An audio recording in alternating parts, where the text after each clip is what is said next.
بسم اللہ الرحمن الرحیم۔ السلام علیکم۔ آپ دیکھ رہے ہیں میرا یوٹیوب چینل۔ اب تک آپ نے میرے چینل کو سبسکرائب نہیں کیا تو پلیز سبسکرائب کر دیں، بیل آئیکن کو پریس کر دیں تاکہ میری آنے والی ہر نئی ویڈیو آپ کو سب سے پہلے موصول ہو سکے۔ اس ویڈیو میں ہم بات کریں گے مریضوں کی عیادت کی۔ ان کی عیادت کرتے وقت ہمیں کیا کرنا چاہیے، ان کی عیادت کرنا کتنا ضروری ہے، ان تمام چیزوں پر ہم بات کریں گے۔ مریض کی عیادت، تسلی اور اس کی خدمت و ہمدردی کو رسول اکرم صلی اللہ علیہ وسلم نے اونچے درجے کا نیک عمل اور ایک طرح کی مقبول ترین عبادت بتلایا ہے اور مختلف طریقوں سے اس کی ترغیب دی ہے۔ خود آپ کا دستور اور معمول بھی یہی تھا کہ مریضوں کی عیادت کے لیے تشریف لے جاتے، ان سے ایسی باتیں کرتے جن سے ان کو تسلی ہوتی، ان کا غم ہلکا ہوتا، اللہ کا کلام پڑھتے اور ان پر دم فرماتے اور دوسروں کو بھی اس کی تلقین کرتے۔ یعنی جب ہمیں کسی مریض کے عیادت کے لیے جانا چاہیے تو ہمیں گڑے مردے اکھاڑنے کی ضرورت نہیں ہونی چاہیے۔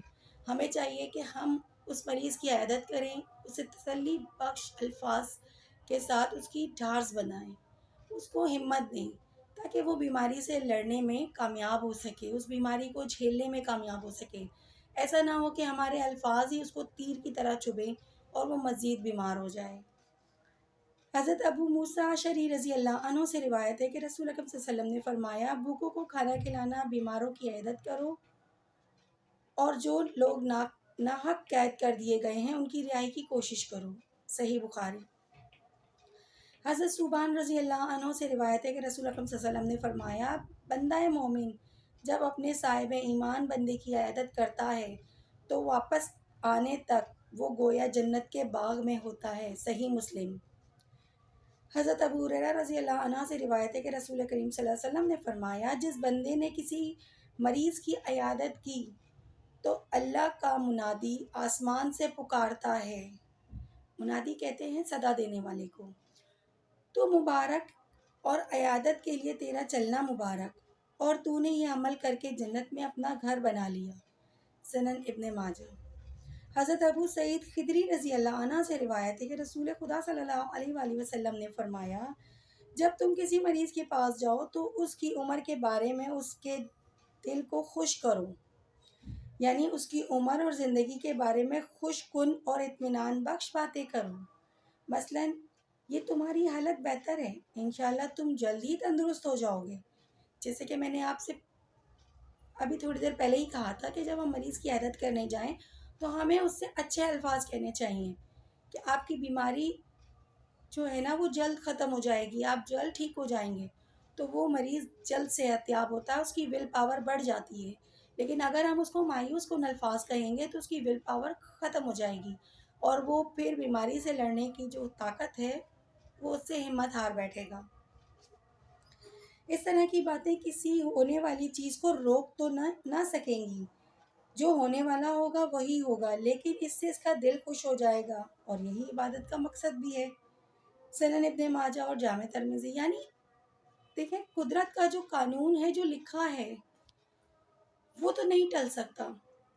اگر کسی مریض کی بیماری کی حالت میں موت لکھی ہے تو آپ کے اچھے الفاظ کہنے سے اس کی موت ٹل نہیں جائے گی، لیکن اسے ایک حوصلہ، ایک ہمت ملے گا اس وقت تک جب تک کہ اس کی موت واقع نہیں ہو جاتی۔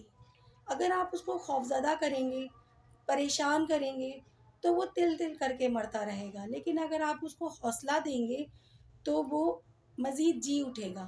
یعنی آپ یوں سمجھ لیں کہ اگر آپ ایک مریض کی عیادت کرنے جاتے ہیں اور وہ مریض آپ کی باتوں سے خوش ہوتا ہے، مطمئن ہوتا ہے، تو جہاں اس کی زندگی 2 دن کی ہے وہ اپنی زندگی کو 4 دن کا محسوس کرے گا، خوشگوار حالات میں۔